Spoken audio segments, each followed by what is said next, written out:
Dear students, आज का हमारा टॉपिक है हाइपर कंजुगेशन। इससे पहले ऑलरेडी आप रेजोनेंस इफेक्ट और इंडक्टिव इफेक्ट के बारे में पढ़ चुके हैं। आज हम देखेंगे हाइपर कंजुगेशन क्या होता है। आज के लेक्चर में हम हाइपर कंजुगेशन की डेफिनेशन, इसकी एक्सप्लेनेशन विद एग्जांपल और इसके साथ साथ इसकी एप्लीकेशंस या इम्पोर्टेंस देखेंगे।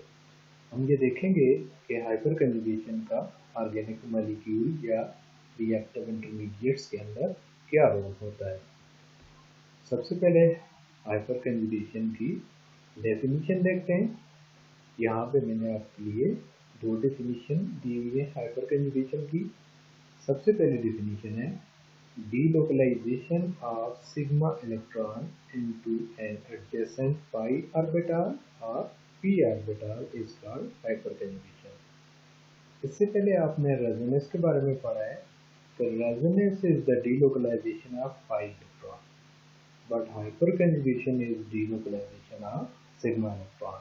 This is the basic difference between hyperconjugation and resonance। अब हाइपर कंजुगेशन में सिग्मा इलेक्ट्रॉन की डीलोकलाइजेशन कहाँ पे होगी? पाई ऑर्बिटल के अंदर। पाई ऑर्बिटल यानी अल्कीन या अल्काइन का जो पाई बॉन्ड आमतौर पर होते हैं, उनके जो ऑर्बिटल होते हैं वो पाई ऑर्बिटल होंगे, या पी ऑर्बिटल, आमतौर पर ये एम्प्टी या पार्शियली फिल्ड पी ऑर्बिटल हो सकता है। जिस तरह हमारे पास कार्बोनियम आयन है, तो कार्बोनियम आयन के केस में जो है वो एम्प्टी पी ऑर्बिटल होता है, जिसके अंदर सिग्मा इलेक्ट्रॉन की डीलोकलाइजेशन हो सकती है। दूसरी डेफिनेशन के अंदर आपको बताया गया है the system of conjugation where the sigma electrons of CH bond are in conjugation with pi electrons of unsaturated system और with a p orbital is known as hyper conjugation. तो इसमें hyper conjugation actually system of conjugation होता है जहाँ पे CH bond के sigma electron, CH bond is single bond, it is always sigma bond, इसके electron जो होते हैं तो सिग्मा इलेक्ट्रॉन कहते हैं। तो वो आमतौर पर कंजुगेशन में आ जाते हैं pi electron of unsaturated system, जैसा कि आपको पहली डेफिनेशन में बताया कि अल्काइन और अल्कीन अनसैचुरेटेड सिस्टम होते हैं, उनके पाई इलेक्ट्रॉन के साथ CH बॉन्ड के सिग्मा इलेक्ट्रॉन आमतौर पर कंजुगेशन में आ जाते हैं और with a p orbital is known as hyper conjugation. तो वही बात हो गई कि जो आपके पास पी ऑर्बिटल होता है, मोस्टली वो एम्प्टी पी ऑर्बिटल होगा, तो उसके साथ हाइपर कंजुगेशन हो सकती है। अब इन डेफिनेशन को समझने के लिए या हाइपर कंजुगेशन का जो ओवरऑल कंसेप्ट है उसको समझने के लिए आपके लिए यहाँ पे एक डायग्राम जो है मैंने रखी है। इसमें आप गौर से देखें, यहाँ पे CH बॉन्ड आपको नज़र आ रहा है, ये एक CH बॉन्ड है, ये दूसरा CH बॉन्ड है और ये CH3 बॉन्ड है। यहाँ पे जो ये वाला CH बॉन्ड है उसको हम कंसिडर नहीं कर रहे, हम ये वाला CH बॉन्ड कंसिडर कर रहे हैं। इस CH बॉन्ड का ये जो ऑर्बिटल है, इसके अंदर ये आमतौर पर जो है वो यहाँ पे जो कार्बन है उसका sp3 हाइब्रिडाइज्ड ऑर्बिटल होगा, हाइड्रोजन का s होगा। This is actually sp3s overlap. तो ये जो बॉन्ड बन रहा है, यानी ये जो CH बॉन्ड बन रहा है, इसके ये जो इलेक्ट्रॉन पेयर है, तो इस इलेक्ट्रॉन पेयर जो है वो यहाँ से डीलोकलाइज होता है, कहाँ पे? एम्प्टी पी ऑर्बिटल के अंदर। So this delocalization is actually hyperconjugation, यानी ये जो CH बॉन्ड है इस इंटरमीडिएट का, ये CH बॉन्ड जो है इसके सिग्मा इलेक्ट्रॉन, यानी CH बॉन्ड के इलेक्ट्रॉन सिग्मा इलेक्ट्रॉन होते हैं, ये आपको नज़र आ रहे हैं। ये इलेक्ट्रॉन यहाँ से डीलोकलाइज होके एम्प्टी पी ऑर्बिटल के अंदर आते हैं, तो इसको आमतौर पर हम हाइपरकंजुगेशन कहते हैं। हाइपर कंजुगेशन को समझने के लिए उसकी कुछ एग्जांपल्स यहाँ पे मैंने आपको दिए हैं। सबसे पहली एग्जांपल है प्रोपीन। प्रोपीन जो है वो एक अल्कीन है। इसमें आप देखें हाइपर कंजुगेशन का जो बेसिक क्राइटेरिया है वो यहाँ पे ये होगा कि जो अनसैचुरेटेड सिस्टम होता है, यानी जो कार्बन कार्बन डबल बॉन्ड है, तो उसके साथ जो नेक्स्ट कार्बन होता है आमतौर पर हम उसे अल्फा कार्बन कंसिडर करते हैं। समटाइम उसको बीटा कार्बन भी कंसिडर किया जाता है, लेकिन मोस्ट ऑफ द केसेस में अल्फा कार्बन यहाँ से लेते हैं। तो इसके ऊपर जो हाइड्रोजन होते हैं वो अल्फा हाइड्रोजन कहलाते हैं, और ये एडजेसेंट पोजीशन पे यहाँ पे आ रहे होते हैं किसके साथ, ये कार्बन डबल बॉन्ड कार्बन के साथ। तो यहाँ पे ये जो CH बॉन्ड के इलेक्ट्रॉन है ये डीलोकलाइज होते हैं, यानी यहाँ पे आप गौर से देख सकते हैं कि कार्बन और हाइड्रोजन के दरमियान बॉन्ड है, इसके पेयर ऑफ इलेक्ट्रॉन यहाँ से कार्बन कार्बन के दरमियान शिफ्ट हो रहा है, और जो पाई बॉन्ड है वो दूसरे कार्बन पे शिफ्ट हो रहा है। तो इस तरह ये जो CH बॉन्ड है ये कार्बन डबल बॉन्ड कार्बन के साथ कंजुगेशन में होता है। तो अब यहाँ पे आपके पास ये फिर एक हाइपर कंजुगेटिंग या हाइपर कंजुगेटिव स्ट्रक्चर बनेगा। इसमें गौर से देखें कि कार्बन और हाइड्रोजन के दरमियान जो अब यहाँ पे बॉन्ड नहीं रहा, तो हाइड्रोजन जो है वो यहाँ पे पॉजिटिव हो गया, इसलिए हम इसको आमतौर पर नो बॉन्ड रेजोनेंस भी कंसिडर करते हैं। तो यहाँ पे आप गौर से देखें कि कार्बन कार्बन के दरमियान ये जो बॉन्ड बन गया है, उसके बाद नेक्स्ट बॉन्ड जो है वो ब्रेक हुआ है, तो ये आपके पास एक हाइपर कंजुगेटिव स्ट्रक्चर है। इसी तरह आपके पास ये जो चूँकि number of hyper conjugative structure number of alpha hydrogen पे डिपेंड करेंगे, तो यहाँ पे 3 अल्फा हाइड्रोजन है, 1 2 3, सो आपके पास 3 स्ट्रक्चर यहाँ पे पॉसिबल हैं। गौर से देखें, पहले हमने ये वाला हाइड्रोजन जो है वो यहाँ से उसका बॉन्ड ब्रेक किया, यानी उसके इलेक्ट्रॉन को डीलोकलाइज करवाया है, फिर इसको डीलोकलाइज करवाया है, और उसके बाद फिर हमने इसको डीलोकलाइज करवाया, यानी सबसे पहले इसको डीलोकलाइज करेंगे, फिर ये इसको, और फिर उसके बाद इसको। तो अब गौर से देखें कि 3 हाइपर कंजुगेटेड स्ट्रक्चर आपके पास आ रहे हैं यहाँ पे। इसके बाद hyperconjugation is also known as no bond resonance और बेकर-नाथन इफेक्ट। अब यहाँ पे देखें, हाइपर कंजुगेशन के पहले मैं आपको एग्जांपल में बता चुका हूँ कि जब हमारे पास CH बॉन्ड है, तो अब जब इलेक्ट्रॉन उसके डीलोकलाइज हुए हैं, तो there is no bond between carbon and hydrogen. Carbon और हाइड्रोजन के दरमियान कोई बॉन्ड नहीं रहा, इस वजह से हम आमतौर पर इसको नो बॉन्ड रेजोनेंस भी कहते हैं। अब यहाँ पे रेजोनेंस में आमतौर पर ऐसा नहीं होता, रेजोनेंस में जो है वो बॉन्ड रहता है, बॉन्ड कभी मुकम्मल तौर पर इस तरह दो एटम एक दूसरे से अलग आपको नहीं दिखाई देते। तो यहाँ पे ये सिर्फ हाइपर कंजुगेशन के केस में ये चीज़ आपको नजर आएगी। The delocalisation in hyperconjugation, यानी हाइपर कंजुगेशन की जो डीलोकलाइजेशन है वो क्या होती है, सिग्मा टू पाई और पी, यानी सिग्मा से इलेक्ट्रॉन जो होते हैं वो पाई या पी ऑर्बिटल में जाते हैं। वो ऑलरेडी आपको डिफिनीशन में बता चुका हूँ कि जो हाइपर कंजुगेशन है उसमें सिग्मा से पाई या पी में डीलोकलाइजेशन होती है। It is much less effective about, कितनी लेस इफेक्टिव होती है, it is about 10% of that of conjugation, यानी जो कंजुगेशन जो होता है, conjugation is actually resonance, resonance is delocalisation of pi to pi और पाई टू पी। सो जो हमारे पास कंजुगेशन है, यानी जो रेजोनेंस होता है वो मोर प्रोमिनेंट होता है, मोर इफेक्टिव होता है as compare to hyperconjugation. Hyperconjugation just उसका जो है वो 10% होता है, तो यानी ये इतना इफेक्टिव नहीं होता है, इतना प्रोमिनेंट इफेक्ट, यानी हम इसको उस तरह कंसिडर नहीं कर सकते। उसके बाद जो है वो हाइपर कंजुगेशन की टाइप्स। हाइपर कंजुगेशन की 3 मेन टाइप्स होती हैं। सबसे पहली टाइप है कैटायनिक हाइपर कंजुगेशन, जो कि ऑलरेडी हम डिस्कस कर चुके हैं। प्रोपीन वाली जो एग्जांपल आपको दी है वो कैटायनिक हाइपर कंजुगेशन है। उसको क्यों कैटायनिक हाइपर कंजुगेशन कहते हैं, क्योंकि उसमें जो आपके पास प्रोटॉन है, यानी जो बॉन्ड आप ब्रेक कर रहे हैं, तो आप इलेक्ट्रॉन शिफ्ट करके प्रोटॉन के ऊपर पॉजिटिव चार्ज शो कर रहे हैं, यानी हाइड्रोजन के ऊपर जो ग्रुप आप निकाल रहे हैं, यानी जिसका बॉन्ड आप डीलोकलाइज करवा रहे हैं, उसके ऊपर पॉजिटिव चार्ज आ रहा है। सो कैटायनिक और पॉजिटिव हाइपर कंजुगेशन। तो सेकंड जो है वो एनायनिक हाइपर कंजुगेशन है। एनायनिक हाइपर कंजुगेशन की यहाँ पे मैंने आपको एक एग्जांपल भी दी हुई है। इसमें आप देखें कि एमाइड आपको दिखाया गया है, नाइट्रोजन के ऊपर नेगेटिव चार्ज है, ये इलेक्ट्रॉन शिफ्ट हो रहे हैं कार्बन और नाइट्रोजन के दरमियान, और चूंकि फ्लोराइड ज़्यादा इलेक्ट्रोनेगेटिव है तो ये जो शेयर्ड पेयर है ये इसकी तरफ ड्रैग हो रहा है। तो अब यहाँ पे देखें there is no bond between this carbon and fluoride. तो आपके पास ये एक स्ट्रक्चर यहाँ पे बन गया। तो ये एक्चुअली इसका हाइपर कंजुगेटिंग स्ट्रक्चर है। ये जो आपको इंटरमीडिएट दिया हुआ है इसका ये हाइपर कंजुगेटिंग स्ट्रक्चर है। आप गौर से देखें जो ग्रुप यहाँ से निकल रहा है जिसके bond electron sigma electron delocalise हो रहे हैं उसके ऊपर नेगेटिव चार्ज है जो कि एनाइन कहलाता है। इस वजह से इसे हम एनाइनिक हाइपर कंजुगेशन कहते हैं। उसके बाद हम देखते हैं free radical hyper conjugation. Free radical hyper conjugation जो है वो उसकी एग्जांपल यहाँ पे मैंने आपको दी हुई है। इस केस में एक इथाइल फ्री रेडिकल है।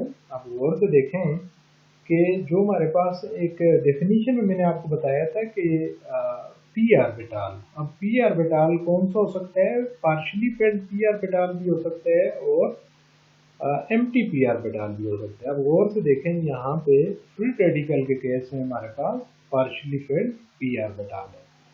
तो अगर कार्बोनियम आयन जिस तरह पहले प्रोटीन की एग्जांपल थी, प्रोटीन नहीं बल्कि कोई और कार्बोनियम आयन जब आप लेते हैं तो उसमें कार्बोनियम आयन के केस अभी मैं डिस्कस करूँगा, इसके बाद स्टेबिलिटी में आएगा। तो उसके पास एमटीपी ऑर्बिटल होता है। यहाँ पे जो एक इलेक्ट्रॉन मौजूद है इस कार्बन के पास, सो दिस इज नॉट एमटीपी orbital, this is partially filled p orbital. So इसमें क्या होता है कि ये होमोलैटिक लीवेज होगी, एक इलेक्ट्रॉन यहाँ से इधर शिफ्ट होगा, एक बल्कि यहाँ से इधर शिफ्ट होगा, एक हाइड्रोजन को मिलेगा। तो हाइड्रोजन विदाउट बॉन्ड यहाँ पे आपको नजर आ रहा है, जस्ट हाइड्रोजन रेडिकल है ये, और कार्बन कार्बन के दरमियान बॉन्ड बन गया। अब यहाँ पे आप गौर से देखें, दिस इज योर कार्बन के जिससे नेक्स्ट आपने देखना है कि अल्फा हाइड्रोजन कितने हैं। This is alpha carbon 1 2 3 alpha hydrogen. So how many hyperconjugative or hyperconjugating structures are possible? 3 hyperconjugative structures are possible for this intermediate. Why? Because इसके पास कितने हाइड्रोजन हैं? 3 CH बॉन्ड इसके पास मौजूद हैं। So ये 3 स्ट्रक्चर शो कर सकता है। तो this is all about free radical hyperconjugation. उसके बाद आपको बताता हूँ एप्लीकेशंस और इम्पोर्टेंस और रोल ऑफ हाइपर कंजुगेशन।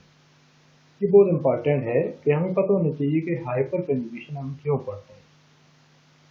तो सबसे पहले इसकी एप्लीकेशन हम देखेंगे इफेक्ट ऑन बॉन्ड लेंथ, उसके बाद effect on stability of reactive intermediates, effect on stability of alkenes, effect on reactivity, effect on dipole movement. सबसे पहले देखते हैं इफेक्ट ऑन बॉन्ड लेंथ। अब चूंकि just like resonance hyper conjugation जो है उसमें बॉन्ड शिफ्टिंग इन्वॉल्व है। सो कुछ बॉन्ड जो है उनके डबल से सिंगल बॉन्ड करैक्टर उनमें आते हैं और कुछ के सिंगल से डबल करैक्टर आते हैं, तो जिसकी वजह से बॉन्ड लेंथ इफेक्ट होती है। यहाँ पे आप देखें during hyper conjugation sigma electron or sigma bond can attribute a double bond character while double bond can show single bond character।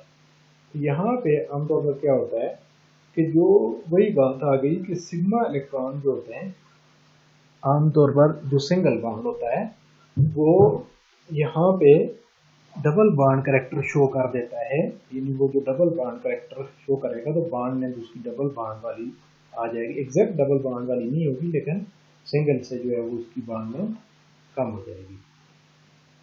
तो अब इसका ओवरऑल इम्पैक्ट क्या होगा कि it leads to shortening of sigma bond. Sigma bond का double bond character उसमें आएगा तो सिग्मा बॉन्ड शॉर्ट हो जाएगा, उसकी लेंथ कम हो जाएगी। यहाँ पे गौर से देखें, आपको प्रोटीन का गैस दिया हुआ है, ये कार्बन कार्बन के दरमियान सिग्मा बॉन्ड है। अब यहाँ पे ये जो CH बॉन्ड है इसके इलेक्ट्रॉन जब यहाँ पे आएंगे तो आपका ये पहला हाइपर कंजुगेटिव स्ट्रक्चर बनता है। तो उसमें आप गौर से देखें ये बॉन्ड पहले सिंगल था, हाइपर कंजुगेशन से डबल हो गया, ये डबल था, ये सिंगल हो गया। इस वजह से इन दोनों बॉन्ड के जो है वो स्टैंडर्ड जो बॉन्ड लेंथ है वो इफेक्ट होगी। अब हमारे पास जो यहाँ पे जो सिंगल बॉन्ड की बॉन्ड लेंथ आती है वो 1.49 एंगस्ट्रॉम, जबकि कार्बन कार्बन डबल बॉन्ड की आ रही है 1.35। अब प्रैक्टिकली जो है वो हमारे पास जो स्टैंडर्ड बॉन्ड लेंथ है, स्टैंडर्ड बॉन्ड लेंथ इसके लिए कार्बन सिंगल बॉन्ड कार्बन के लिए 1.54 है। ठीक है, ये जो हमारे पास आ रही है ये 1.54 से कम है। सो यहाँ पे आप देख सकते हैं कि ये डेविएट कर रहा है, एक्चुअल वैल्यू जो है उसको फॉलो नहीं कर रहा।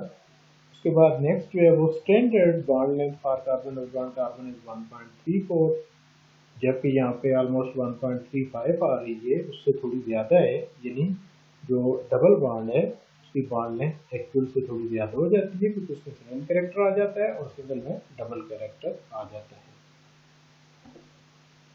उसके बाद एक और एग्जांपल आपको बॉन्ड लेंथ में दी हुई है अल्काइन के केस में, this is propyne.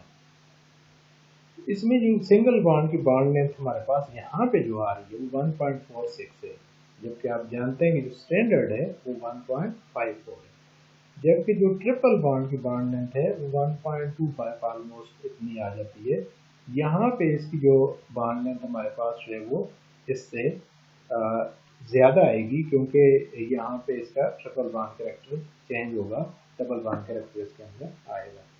So this is also conjugation and this propyne, ये आपका अल्फा कार्बन है, 3 हाइपर कंजुगेटेड स्ट्रक्चर पॉसिबल हैं, एक ही यहाँ पे मैंने आपको दिखाया हुआ है।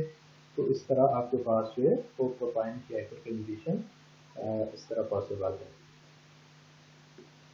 Next application of hyperconjugation is effect on stability of reactive intermediates। हाइपरकंजुगेशन का रिएक्टिव इंटरमीडिएट की स्टेबिलिटी पे क्या इफेक्ट होता है? Actually hyperconjugation is also one of the stabilising factor, it stabilises reactive intermediates. तो हमारे पास जो कॉमन रिएक्टिव इंटरमीडिएट्स होते हैं ऑर्गेनिक केमिस्ट्री में वो कार्बोनियम आयन होते हैं। तो यहाँ पे मैंने आपको 4 कार्बोनियम आयन दिखाए। This is tertiary carbonium ion, this is secondary carbonium ion, this is primary carbonium ion, and this is methyl carbonium ion. Now look at this. ये जो कार्बन है आपके पास, इसके पास एक empty p ऑर्बिटल मौजूद है। सो इसकी जो एडजेसेंट पोजीशन पे CH बॉन्ड आ रहा है, यानी जो एडजेसेंट कार्बन है यहाँ पे वो ये आ रहा है, और इसके ऊपर जो है वो 3 हाइड्रोजन यहाँ पे मौजूद है, 3 यहाँ पे हैं और 3 यहाँ पे हैं। So you have 3 alpha carbon, number 1, 2 and 3। तो हर अल्फा कार्बन पे 3 अल्फा हाइड्रोजन हो गए, टोटल आपके पास 9 अल्फा हाइड्रोजन मौजूद हैं। सो इस इंटरमीडिएट के 9 हाइपर कंजुगेटेड स्ट्रक्चर पॉसिबल हैं।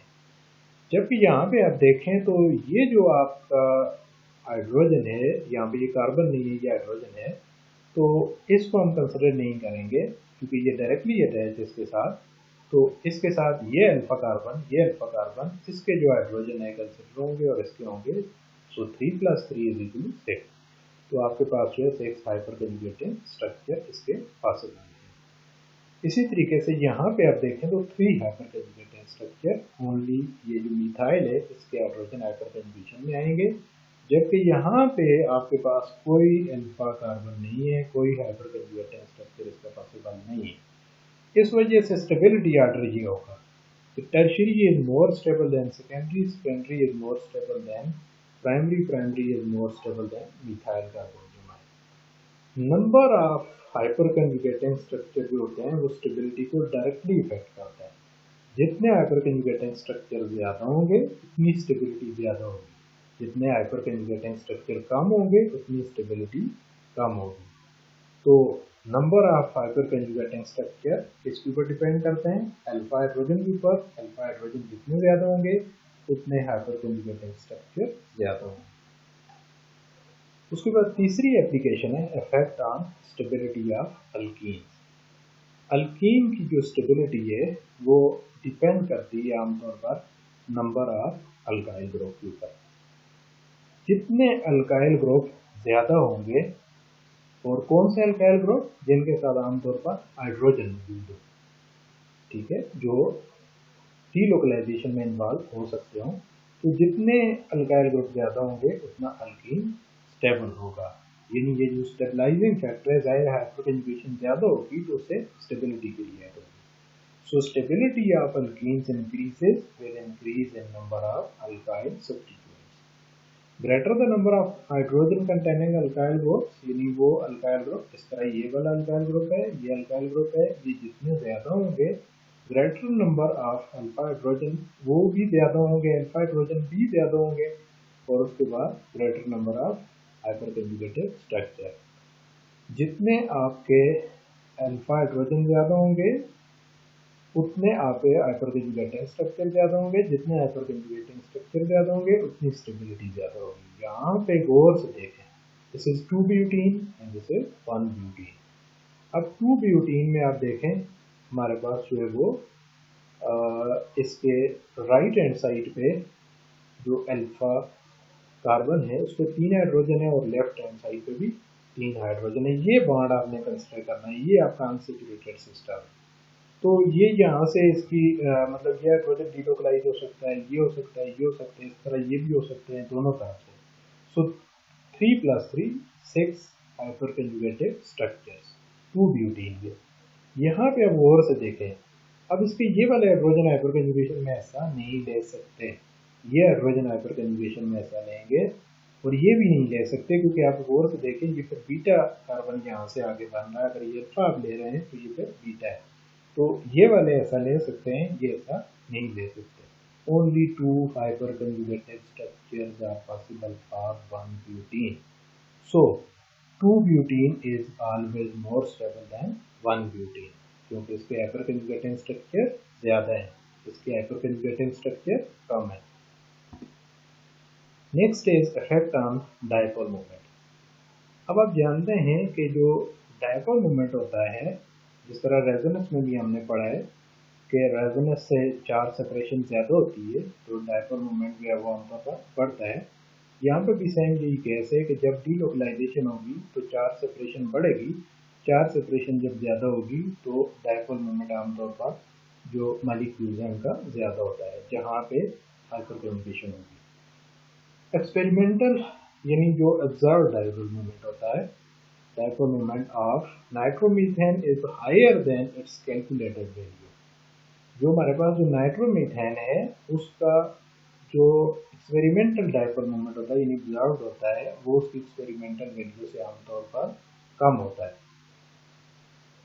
तो सॉरी ज़्यादा होता है। यानी जो नाइट्रोमीथेन है उसका डायपोल मोमेंट उसकी एक्सपेरिमेंटल वैल्यू जो होती है वो आमतौर पर कैलकुलेटेड वैल्यू से हायर होती है। अब कैलकुलेटेड वैल्यू हम कैसे कैलकुलेट करते हैं, आपने पढ़ा होगा, एसएससी में भी आपने पढ़ा होगा कि जो डायपोल मोमेंट होता है उसको आमतौर पर इलेक्ट्रोनेगेटिविटी ऑफ कार्बन, ऑक्सीजन और नाइट्रोजन से यहाँ पे हम कैलकुलेट करेंगे, यानी एटम की इलेक्ट्रोनेगेटिविटी से कैलकुलेट करते हैं, तो वो हमारे पास कैलकुलेटेड वैल्यू आती है।